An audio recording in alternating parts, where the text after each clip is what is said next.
Salut! Je vais vous filmer mon poste de travail. Là, on est dans un vide sanitaire. Et je voulais parler d'un petit truc là, pour la sécurité. Donc là, c'est l'accès au vide sanitaire. Ici, on est dans une cave. Donc c'est plutôt chouette. Mais c'est la partie là-bas qui est un peu emmerdante, quoi. Hop!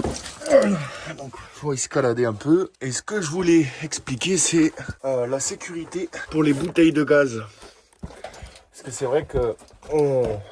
Moi, je fais des petites vidéos, je vous montre comment on se sert d'un chalumeau, tout ça. Et je me dis que ça pourrait être dangereux parce que certains particuliers devraient avoir envie de mettre en application peut-être ce qu'ils voient sur les réseaux. Et c'est vrai qu'il y a des endroits où il faut peut-être faire attention et prévenir.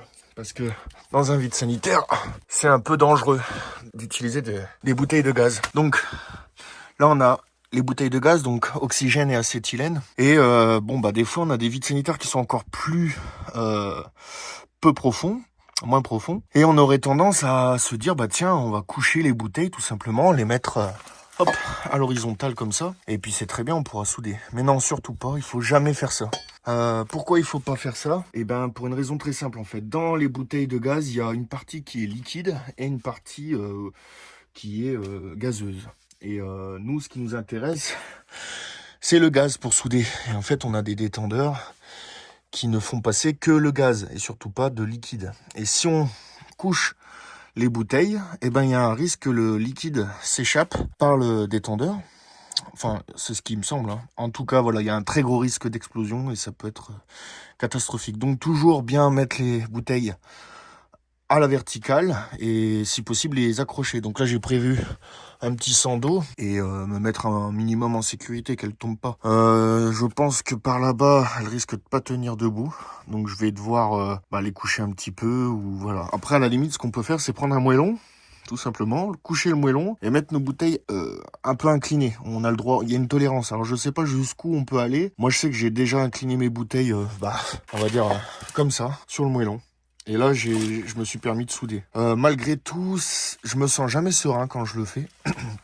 Mais j'ai jamais eu de soucis, donc je pense que c'est validé. Je sais pas. Faites gaffe quand même à vous. Parce qu'une explosion de bouteille, je pense que c'est meurtrier. Enfin, c'est meurtrier. Voilà, donc petite vidéo. Je vous montre aussi mon boulot, là. Donc c'est super chouette. Là, il y a tout un tas de tuyaux. Je vous montrerai la chaufferie ici parce qu'à mon avis, elle va être super intéressante.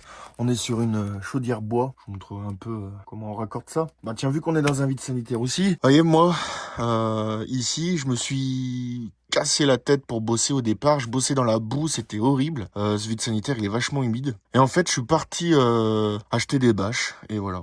Bon, c'est un truc vraiment tout bête. Mais en vrai, voilà, là, le vide sanitaire, il est accessible et c'est beaucoup plus confortable d'y travailler. Donc des fois, pour une dizaine d'euros, on peut se faire un petit poste de travail un peu plus sympa.